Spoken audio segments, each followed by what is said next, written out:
Nous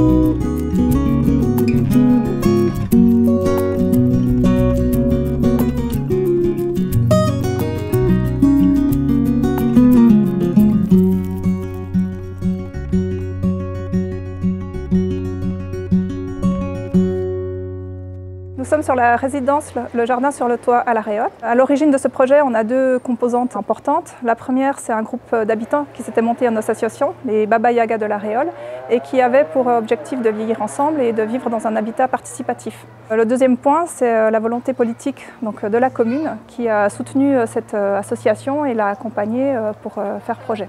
Tout le long de la conception, ils ont été associés à de nombreux ateliers, donc c'était sur un cycle tous les 15 jours, où on parlait du projet, donc architectural, mais on parlait aussi beaucoup du vivre ensemble. Et on a dû composer avec les données du site, qui sont déjà des données patrimoniales très importantes, avec la ville qui est classée ville d'art et d'histoire, la présence d'un mur médiéval qui coupe la parcelle, on a une cave voûtée aussi, on a une façade remarquable qui était à conserver dans le projet. D'un point de vue urbain, on a réussi à restituer ce qui était une impasse, qui est devenue une venelle aujourd'hui. Donc on a voulu créer de l'aération et créer une séquence un peu inédite, mais qu'on retrouve dans les schémas de la ville. L'aspect patrimonial, on a essayé aussi de le mettre en valeur dans le traitement des façades et la volumétrie des bâtiments. Donc, de façon générale, on se retrouve avec un corps de bâtiment qui a un aspect minéral sur lequel vient s'adosser un colombage évidé qui sont ces loggias. On le retrouve dans les percements qu'on a souhaité, en tout cas à l'image de La Réole, c'est-à-dire très diversifié, en laissant en plus la liberté aux habitants de choisir leur percement selon leur souhait d'occuper leur chambre ou le séjour.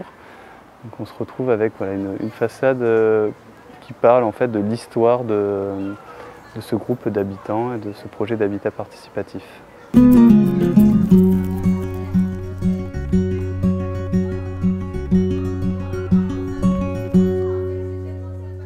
Le projet s'inscrit dans le cadre d'un recyclage foncier, c'est-à-dire qu'il existait au préalable des anciens hangars qui ont été pour partie démolis et une autre partie aussi qui a été réhabilitée, avec en sous-sol la salle commune qui bénéficie d'apports de lumière par des patios qu'on a créés de part et d'autre, donc c'est une salle traversante. Et en s'élevant après sur le dernier niveau, on arrive sur la terrasse, qui est le fameux jardin sur le toit, qui est surmonté d'une serre et d'un belvédère. Il a fallu bien réfléchir à la conception et à la préfabrication afin de pouvoir acheminer tout le matériau. Il a été décidé d'utiliser plusieurs systèmes constructifs, notamment des poteaux-poutres bois, des planchers connectés bois-béton pour l'acoustique et des murs à rideaux en ossature bois remplis d'isolants biosourcés type fibre de bois flexible et dense en extérieur, revêtus d'un crépi, ce qui donne un aspect minéral à l'ouvrage alors que tout est en bois. Il a été également ajouté du béton de chambre sur tous les murs existants en pierre afin d'ajouter du confort thermique aux occupants. Donc c'était le bon matériau au bon endroit, on ne s'interdisait rien et ça s'est bien passé. Notre projet, c'était aussi dans un esprit d'ouverture sur la cité, sur la ville, sur La Réole. On a fait beaucoup de partenariats avec des associations du Réolais. On met notre salle à disposition à des associations, à des cafés lecture, à des cours de tango.